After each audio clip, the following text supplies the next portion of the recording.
POC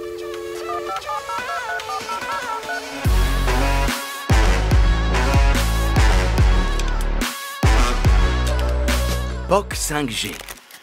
Propulser la Wallonie vers un avenir numérique innovant et connecté en développant des cas d'usage 5G réplicables à divers secteurs tels que l'industrie 4.0, les smart cities et la e-santé.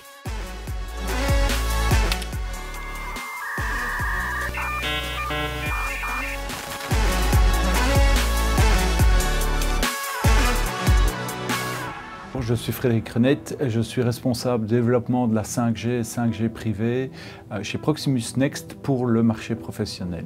Je suis Mathilde Bonino et je suis Strategic Project Manager chez Proximus Media House. Le projet Wallicast consiste en un déploiement d'un réseau 5G privé temporaire pour la captation de flux vidéo d'une compétition sportive. Ces flux vidéo sont envoyés au travers du réseau 5G privé vers la régie de Proximus Media House, régie qui est déportée, c'est-à-dire qu'elle ne se trouve pas sur le lieu de l'événement sportif. C'est un projet de recherche sur comment la 5G peut abaisser les barrières pour des événements sportifs dans le milieu du broadcast.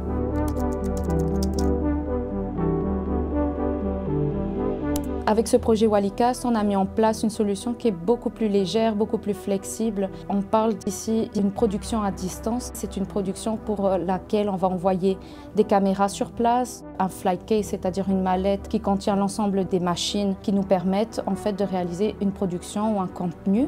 Ces machines-là, en fait, sont contrôlées à distance depuis les bureaux de Proximus Media House. Et comme vous pouvez le voir derrière, nous retrouvons en fait le contrôle des caméras à distance. Nous retrouvons aussi le contrôle de l'image, c'est-à-dire le shading. On va retrouver aussi le directeur de régie, etc., etc. Donc, ce qui est envoyé réellement sur le site de l'événement, c'est simplement une valisette qui contient l'ensemble de nos équipements qui peut être contrôlé depuis les bureaux ici. Donc les avantages de la 5G pour ce projet, c'est déjà d'avoir un réseau privé, donc qui est dédié pour les caméras, ce qui assure la disponibilité et la bande passante suffisante pour pouvoir transmettre le flux vidéo des différentes caméras vers le réseau 5G privé et qui, lui, le renvoie vers la régie déportée à Evere. Donc c'est la disponibilité, bien sûr la bande passante qui est offerte par la 5G pour les caméras et la faible latence de manière à avoir une transmission en direct vers la régie de ces images. Le subside de la région wallonne nous a permis justement de se lancer dans ce projet d'innovation et de consacrer du temps pour effectuer les tests, pour mettre en place le design de la solution et puis de l'éprouver sur le terrain. Donc oui, les subsides nous ont permis d'avancer plus vite dans la réalisation de ce projet.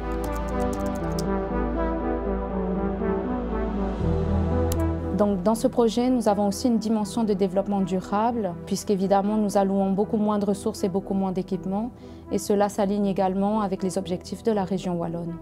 Notre intention est de pouvoir, par la suite, après la réalisation de ce POC, de pouvoir industrialiser la solution et de pouvoir permettre, ensemble avec PMH, de couvrir tous les types d'événements qui seraient intéressants de faire avec ce setup. C'est une solution qui n'est pas seulement cantonnée au milieu du sport, mais qui est réplicable dans d'autres événements culturels notamment. Partagez dès maintenant vos idées innovantes liées à la 5G avec Giga Région, un programme de Digital Wallonia.